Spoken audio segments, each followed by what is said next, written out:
Magandang araw sa ating lahat. Narito ang latest weather update sa araw na ito, January 9, 2024. Nakakaapekto ngayong araw ang shear line sa silangang bahagi ng Southern Luzon.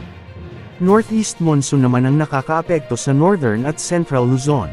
Samantalang easterlies ang nakakaapekto sa Visayas at Mindanao.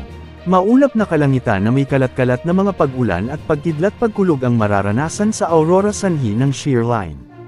Maulap na papawirin na may mahinang mga pag-ulan ang mararanasan sa mga lalawigan ng Batanes, Cagayan, Isabela, Quirino at Nueva Vizcaya habang bahagyang maulap hanggang sa maulap na kalangitan na may pulupulong mahinang mga pag-ulan sa Apayao, Kalinga, Mountain Province, Ifugao, Abra, Benguet, Ilocos Norte, Ilocos Sur, La Union at Pangasinan sanhi ng hanging amihan.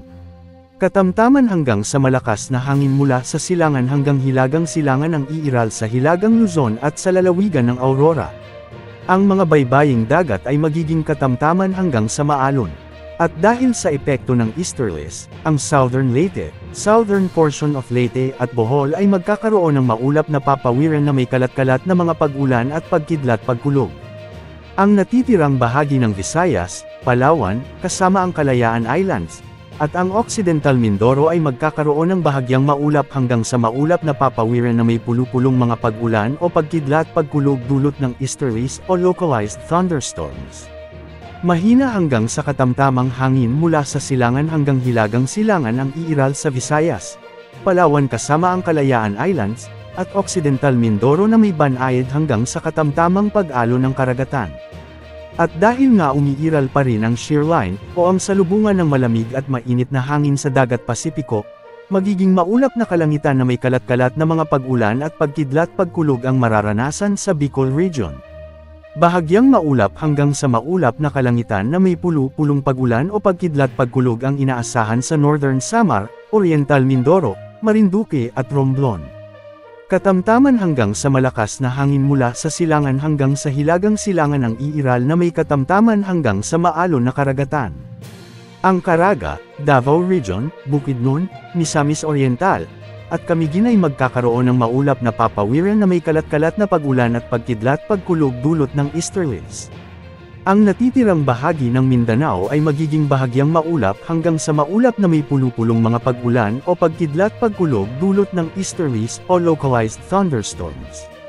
Katamtaman hanggang sa malakas na hangin mula sa silangan na may katamtaman hanggang sa maalon na karagatan ang iiral sa silangang bahagi ng Mindanao.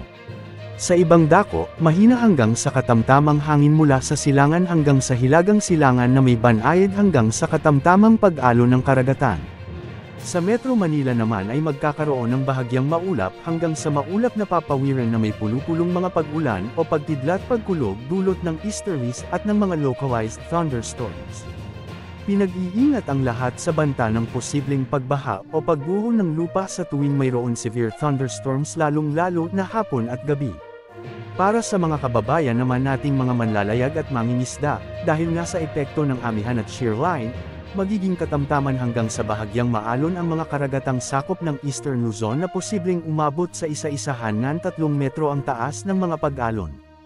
Para naman sa natitirang bahagi ng bansa ay magkakaroon ng bahagyang maalon sa mga karagatan na posibleng umabot ng 2.5 meters ang taas. Samantala, ayon sa latest wind forecast ng ECMWF at GFS models, wala namang inaasahang mamumuong sama ng panahon o bagyo na maaaring makaapekto sa bansa sa mga susunod na araw. Maging handa sa bawat oras dahil minuminuto ay nagbabago ang panahon. Ito po ang weather update ng bayan, maaasahan anumang panahon.